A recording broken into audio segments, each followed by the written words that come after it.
Hey y'all, it's Jenny. You're joining us for week 8 of the legislative wrap up. Yeah, hey, this is Hannah, and today we have a special guest. He is a former teacher of mine, and he's here to kind of talk about Learns and how it's going to affect him in his day-to-day life and his career. This is Justin. Would love for you to kind of talk about your career so far and all that stuff. So I've taught for 15 years now, which is crazy how time flies. In that time, I've taught at a rural school. I've taught in Little Rock, like proper super city urban school, and then I've taught in a kind of like middle of the road district. So I've kind of done all three.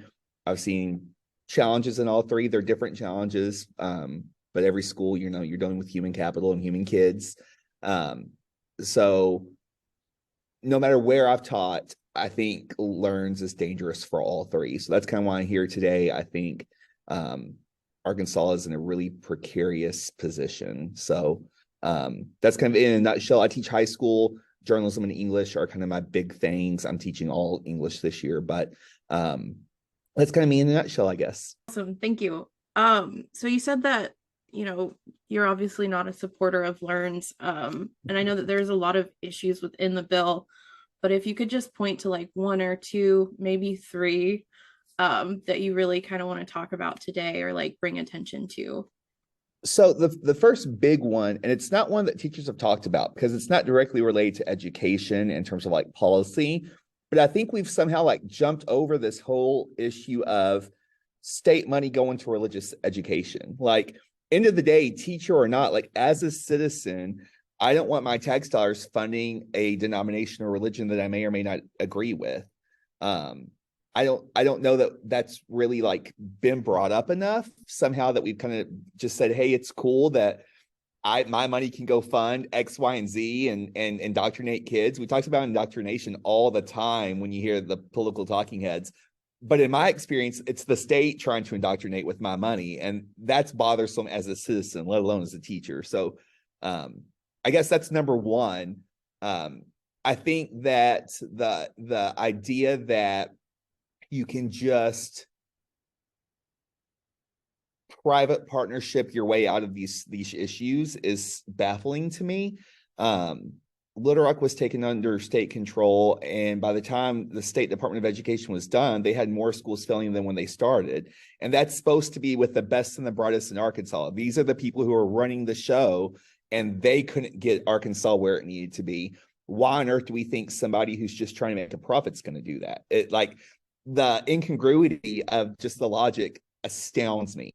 So I guess those are kind of my big two beefs with the thing. Is just it's a logical fallacy, and then there's the whole separation of church and state thing that has got left in the details. We're so caught up in salary and we're so caught up in all this other stuff, but like, what's the root issue? I think to me that's the root issue. Justin, can I ask you about that? Because Mhm. I agree with that point. Like I feel like it's been brought up a little bit, but the response from proponents is parents should be able to send their kids to schools that are values aligned with what the parents believe.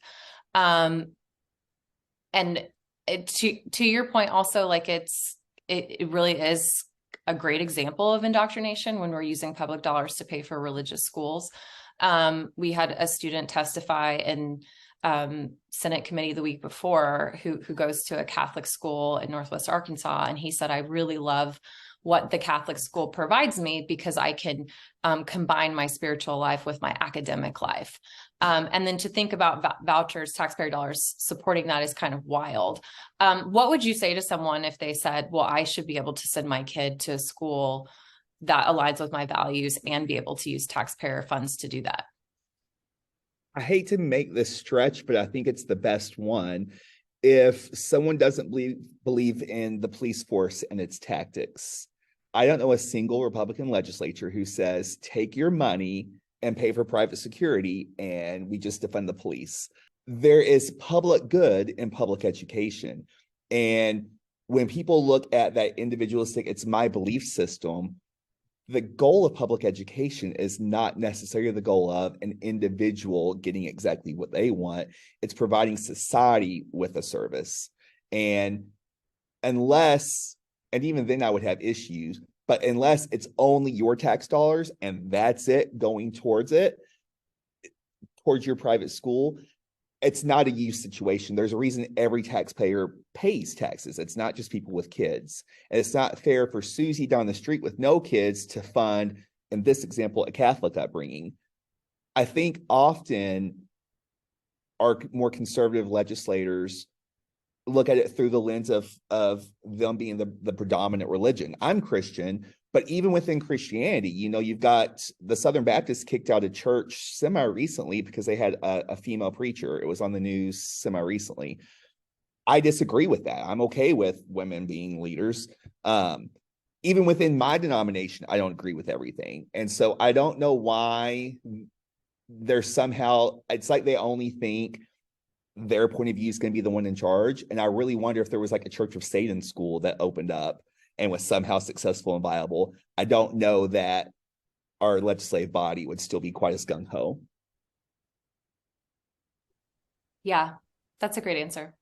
Thank you. I'm sorry, I ramble. So No, I thought it was fantastic. I really love what you said about public dollars going to public schools because it's a public good. Yes. It benefits the community, the majority of people, and it's not designed to be tailored to every individual person. Now, you can have that, obviously, if there are kids that have special needs or IEPs and things like that, and schools do our best to accommodate that. And honestly, that was a theme that we noticed emerge out of all of the educators joining us on Wednesday, or on Tuesday rather, when it ran in House Educations, is there was this reoccurring thing of like, we should be investing more into public schools in order to give these particular students with special needs the attention that they need and the programming that will help them succeed. And the last thing that we need to be doing is taking money away from that and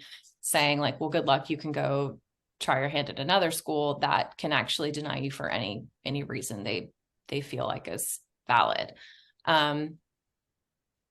Yeah, any thoughts on that investment?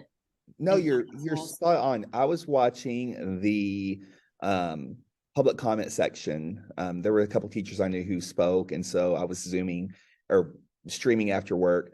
And I kept hearing these really, on the pro side of Learns, these really heart-wrenching stories of schools are not helping my autistic kid or whatever their issue was. And those are heartbreaking. But to me, that means we need to be enforcing legislation, because the legislation already exists that says that shouldn't be happening, right? Like at the end of the day, if a school is not providing for your child, that's a violation of federal law, why are we enforcing the laws that already exist to help those kids rather than trying to siphon money away? I just feel like we're trying to make a new solution when the old solution is there. It's just not being enforced. Let's focus our attentions there. Right. And and private schools aren't even they're not even accountable when it comes to IDEs. Like those laws don't apply to them. I was pleasantly surprised hearing from a few private schools who really focus on bringing some of those kids in. But the vast majority of schools, and especially the schools that you see with the insane test scores, are not catering to those kids. They're catering to that elite college prep group.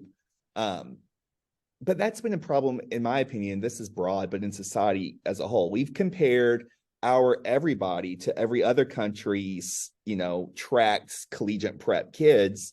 The great thing of America is we're educating everybody. And does that mean that there are going to be some kids who struggle more than others? Absolutely. But it's our job to attempt to help those and not say, well, because they're dragging down the rest of the school's failing, and let's give our other kids a chance to jump ship. Like, our goal is to get all of those kids. And that's not what other countries do. That's not what a lot of the countries we compete for when we're looking at test scores do. And I think that's kind of painted this like ominous picture for society and public schools, but there's much more great things happening than poor things. But we don't ever get to talk about that because that's not what the politicians like to use to separate. Yeah, I really loved your comparison to police force. I mean, I've heard the analogy used before about like, the driveway. Yes. there's a lot of different analogies with vouchers and how they would siphon money away, but I think that the police one's a really great tangible analogy. Like there are plenty of us who probably don't like some of the things that police do, and like some of the things that they do. And it doesn't mean we get to say, hey, we want to divert our tax dollars to this other form of security because we feel better about it, or it's more values aligned with us. Wouldn't that be nice if we could just do that with our tax dollars? Yeah. Well, anything else you want to discuss about LEARNs or the future of public education? Anything you're laying awake tonight worrying about? So this is horrible to say this because I really think, and I think there are a lot of teachers who think like this is what I was made to do. Like I love English and I love journalism, but more than anything, I like helping kids find who they are and develop and turn into productive citizens. And like I'm probably stuck for the long haul. I'm 15 years in, which is just long enough to where it's quite a bit of time invested in the retirement system, but I'm still quite a ways out. And I don't know that I would sign up to teach at this point, not because I don't love the job, but because of what they're doing to the job. And if I was farther along and I could retire early, I might say, see you later too. But there's a lot of us who are stuck in the middle, who are kind of terrified. Like, I'm not convinced teacher retirement will exist whenever it's time for me to retire.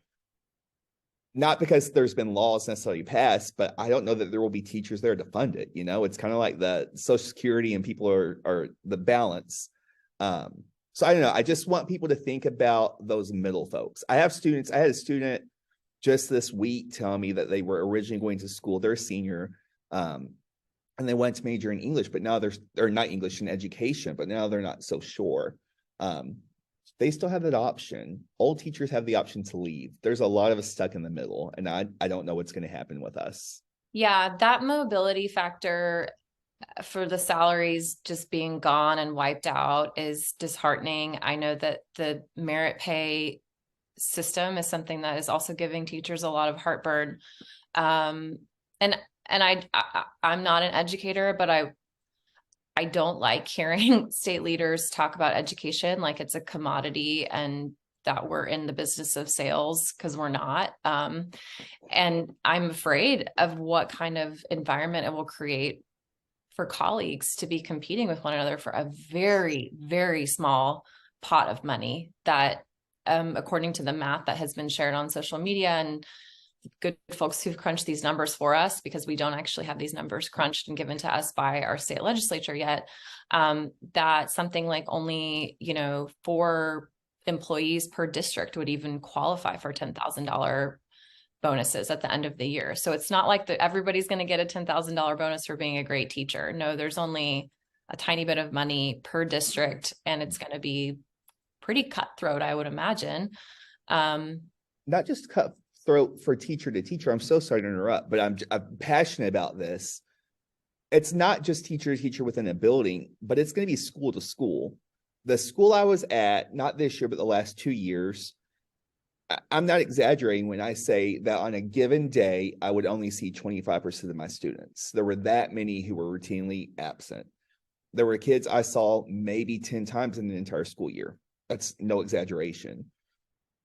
There's no way a teacher in that scenario is going to be able to make the growth mark. It's just not going to happen. But the kids who are showing up still need teachers. And if you're saying that there is no way that those teachers can ever make a raise, because it's impossible, you're not only harming that teacher's finances, but the 25% of kids who are coming are now going to struggle with who knows what for their in the classroom scenario. You also look at within a district. I am in a nice district now. I think I enjoy it a lot. But I've taught electives and I've taught core classes. And when we talk about accountability and test scores, we're talking about English and we're talking about math. And I know so many students who grow so much more in their FACS classes, who grow up to become culinary scientists, go to culinary school. I know people who take journalism or yearbook or who are doing engineering. And those aren't reflected on testing. And so how do you measure value added? I don't really know. And I don't think the state does either. So I think it's going to harm school to school in terms of recruitment, but within a building itself, even, or within a district itself, there's just so much variability, especially once you get to the high school level. And that I think is something they've not thought through. Yeah, that's right. Those are good thoughts.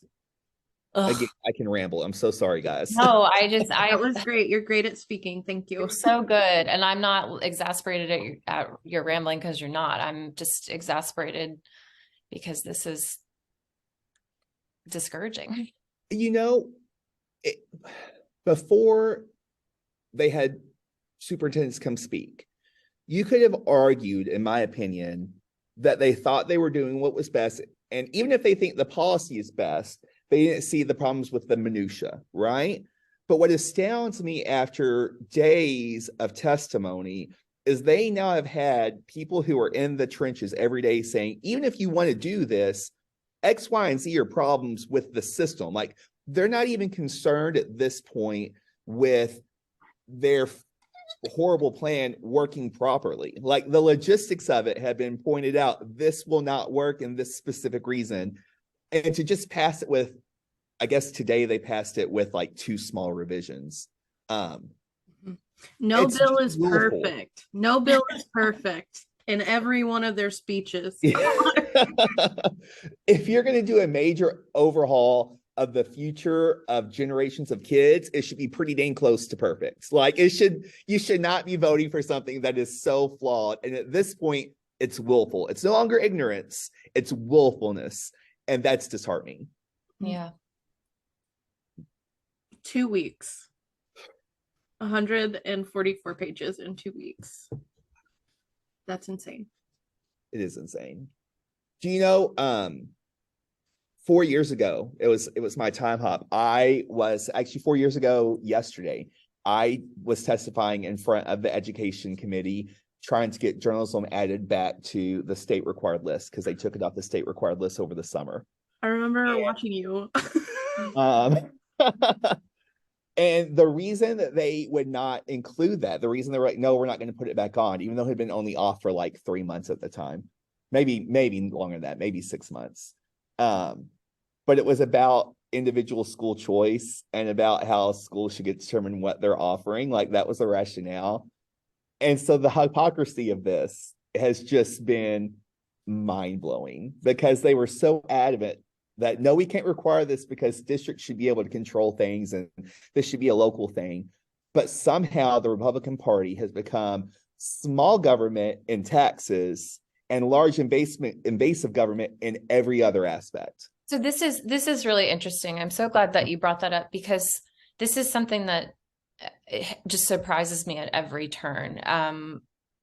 With LEARNs, they have used the majority party has used local control kind of as a catch-all for just really kind of like, we want to wash our hands. That got weird with the video right there. Like, we want to wash our hands of kind of any responsibility for negative outcomes for this policy that we're ramming through, because this policy is really about delivering to these people to whom we're beholden, lobbyists, whatever, stakeholders, or we're on this trajectory because we have our sights set on the White House and everybody's trying to jump on that bandwagon. So, you know, we know that those of us who follow this and who are in the politics of it every day, we can see that the intent and the motivation is not actually to empower parents. It's not actually to help kids. It's not so that kids with disabilities can get in a better situation if they're struggling in their public school. It's not actually about teacher pay. It's about leveraging culture war issues in order to secure and really enshrine power and control. And that really, so many of the pieces of legislation that our leaders have passed or proposed in the last several years boil down to that. And it is mind-boggling that, unfortunately, most Arkansans don't know that. And the one silver lining that I see with the way that educators have been treated and ignored and dismissed at every turn in this process, that this bill has been rushed all of that demonstrates a very clear picture to educators in our state that it's not about those good things, right? It's not about our kids in our schools and our teachers and parents. It's about what these few people at the top of our government want for themselves and their immediate stakeholders.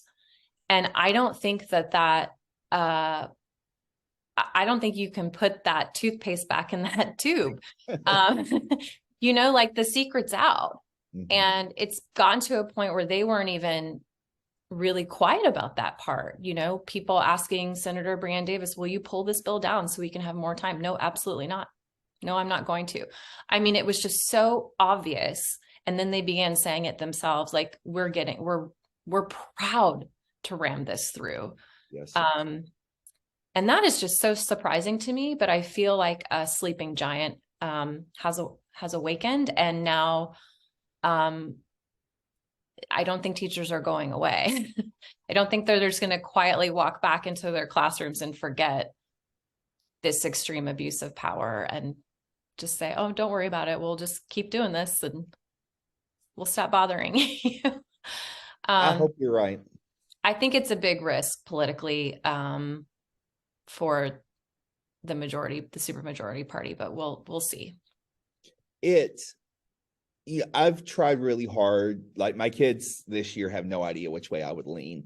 Well, they kind of do over Learns, but other than Learns, they don't really know where I am politically for the most part. And I've tried really hard to do that.